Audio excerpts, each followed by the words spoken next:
Vladimir Putin had not been honest and forthright in his talks with you. Just wondering if you could tell us a little bit more about your feelings about that, and also my mate and Rutte, just your thoughts on whether Ukraine should get tomahawks. Thank you.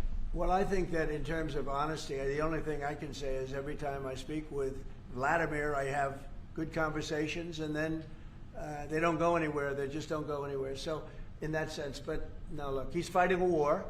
He's in a war. That's two very competent sides, and that's the way war is. You never know with war, but I would say that it's time to make a deal. A lot of people are dying. You know, they're not Americans, but they're people. They're souls, and they're dying by the thousands, worst since World War II, and we really should stop it.